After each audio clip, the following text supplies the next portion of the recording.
Louisiana isn't just Bourbon Street. Beyond the bayous, winding backroads, and sprawling marshes lie little towns you'll hardly ever see in a travel brochure. They're not crowded, they're not viral, yet they still pulse with a slow, quiet, unvarnished rhythm.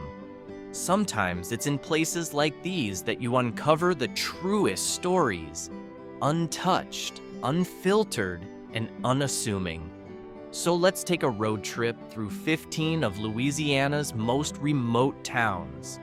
Not for the sights you'll tick off a list, but to feel what it's like to live somewhere almost forgotten, yet stubbornly alive.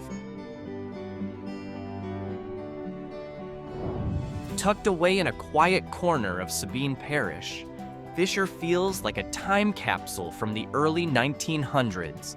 Today, it's home to just 187 people, but it was born and built by the Louisiana Longleaf Lumber Company, nicknamed 4L, which didn't stop at the sawmill. They erected worker cottages, a school, a church, even a general store, creating a fully self-contained company town. As the longleaf pines dwindled and the mill slowed to a halt, most of that industry faded away. But the town endured, its original buildings still standing proud. In 1979, Fisher earned National Historic Landmark status, and every year, locals honor their roots with a small Sawmill Days festival, commemorating those heyday sawdust skies.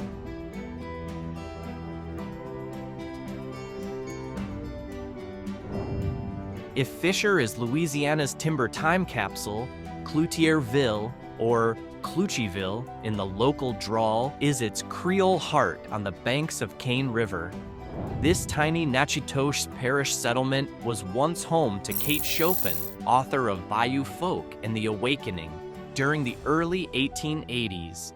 Built in the early 1800s by Alexis Cloutier, its Bouzelage-style walls were later repurposed as the Bayou Folk Museum around 1979, only to be tragically lost to flame in 2008. Today, all that remains are moss-covered chimneys and scattered ruins, whispering tales of the literary and cultural legacy that once thrived here.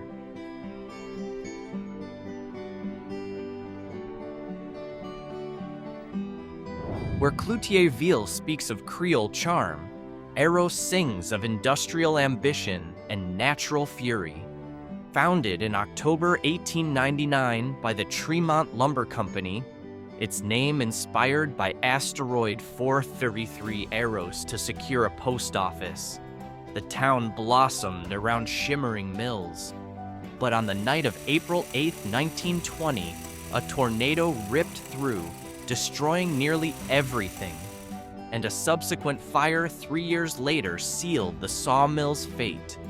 Now home to just 128 souls, Eros stands as an open-air museum. Its gravel lanes thread between sagging wooden structures, windowless and weathered, and the old mill foundations lie exposed, murmuring of a bygone boom.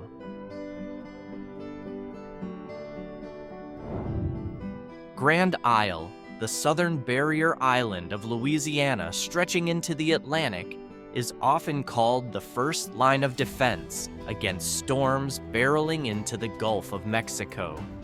Home to roughly 1,300 residents, life here unfolds under the looming threat of a major hurricane every 7.9 years and smaller storms every 2.2 years. It's a testament to human resilience. Since 2010, the state and the Army Corps of Engineers have constructed a 7.7-mile burrito levee, so nicknamed for its core of wrapped geotextile, to shield the island from pounding waves. And despite being battered time and again, Grand Isle remains irresistible. Each May, the community gathers for the Grand Isle Tarpon Rodeo, a fishing tournament held annually since 1938.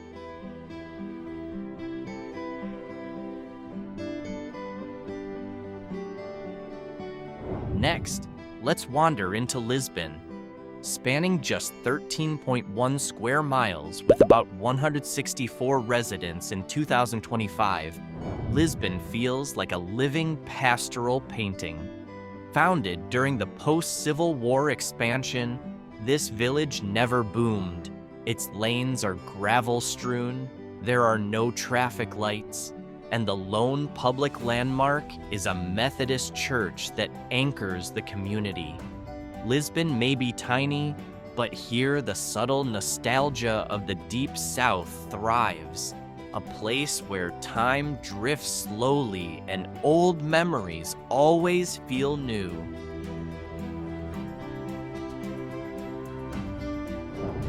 At the end of Louisiana Highway 56, right on the Gulf of Mexico, lies Cocodrie, a fishing village and shrimping outpost whose French Louisiana name literally means crocodile.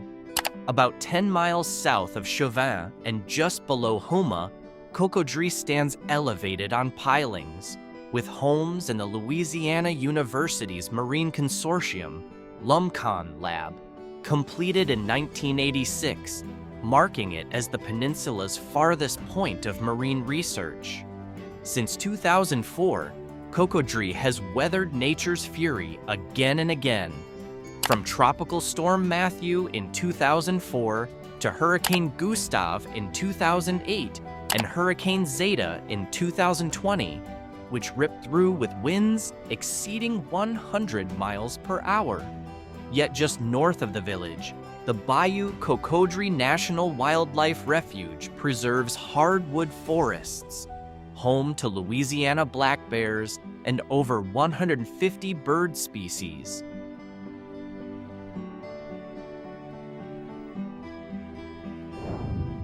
Known locally as Bayou Boeuf, Kraemer is a tucked-away community in Lafourche Parish, cradled by narrow waterways and soaring cypress trees.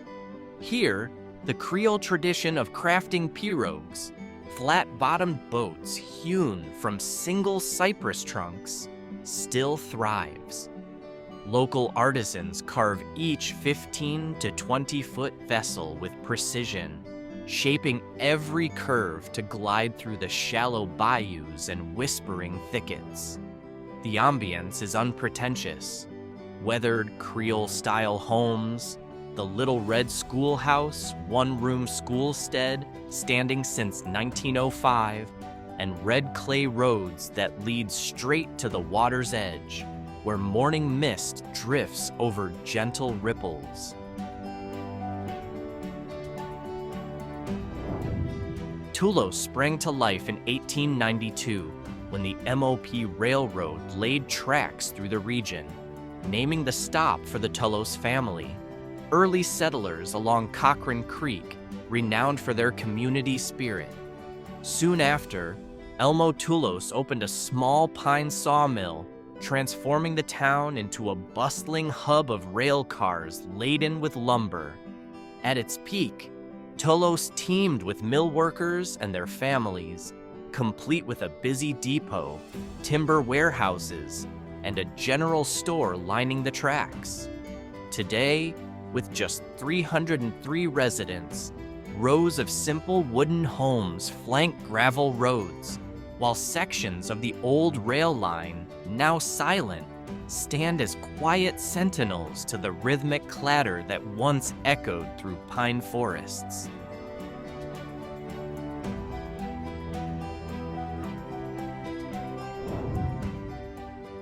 Heading north brings us to Angie, a village of around 247 souls, whose story is quietly compelling. Founded in 1908 and named after landowner Angeline Bateman McMillan, Angie grew from a timber-centered settlement into the tranquil community it is today in northern Washington Parish. Along its lone highway, the hum comes not from traffic, but from the nearby B.B. Rayburn Correctional Center, the area's largest employer. Yet Angie's core remains serene and spacious, a ribbon of asphalt paving the main street, the Wesley Ray Church firmly rooted since 1876, and wooden homes seemingly turned away from the world, preserving the hush of Southern life.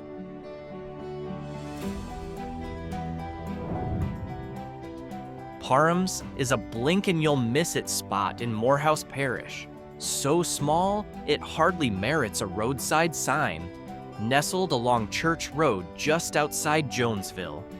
Here, Parhams Baptist Church stands as the lone beating heart, serving a handful of families living in weathered wood homes and small farms nearby. Once a thriving labor camp for cotton workers, its red dirt roads once cut through endless fields and winding bayous. Today, Parhams counts only a few dozen souls, enough to keep the church lantern glowing, but too few to sustain a single general store. It may be too tiny for a highway marker, but for those who pause here, it offers one of Louisiana's most authentic slices of life.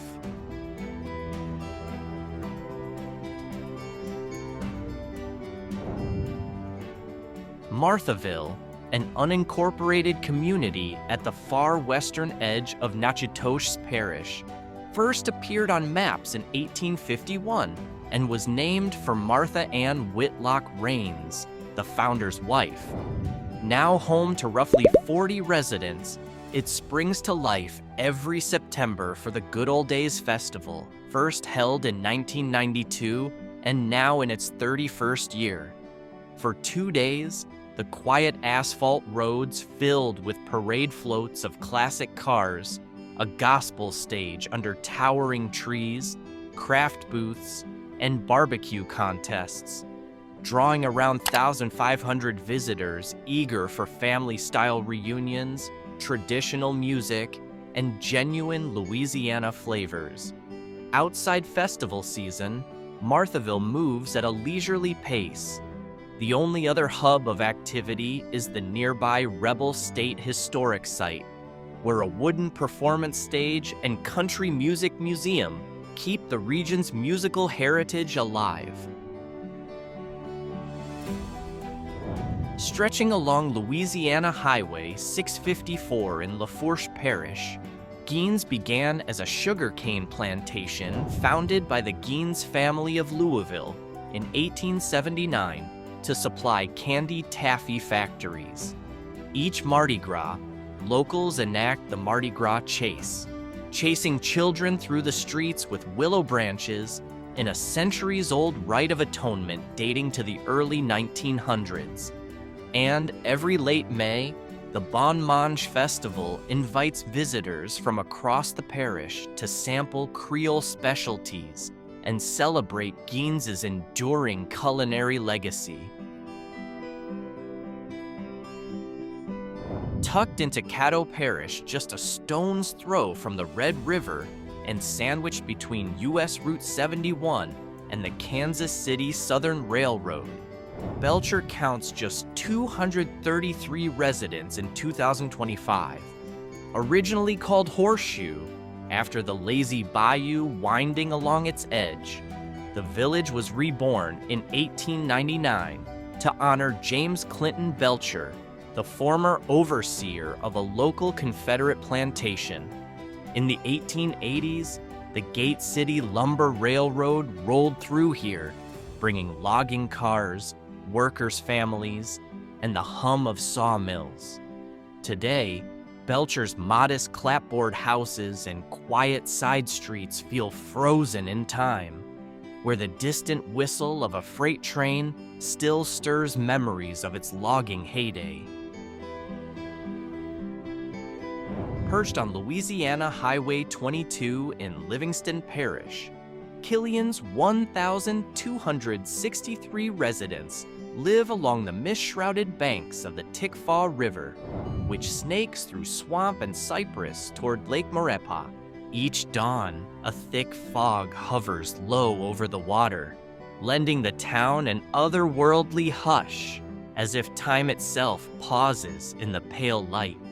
Folklore drifts on that fog too, tales of a ghostly boat gliding through the mist, whispers from old anglers about hidden French treasure lying on the riverbed, and the echoing calls of marsh birds breaking the silence. In Killian, legend and landscape merge into a quietly haunting charm.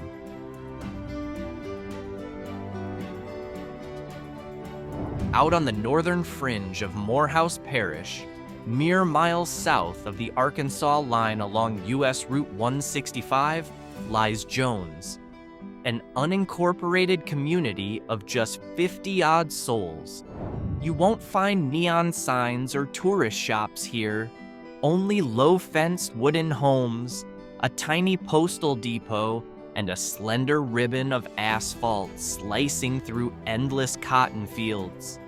No traffic lights, no traffic jams, just the soft sigh of breeze across the rows. Jones isn't a destination so much as an invitation to breathe in true simplicity, to let the hush of rural Louisiana clear your mind, and to remember how crisp and freeing quiet can feel.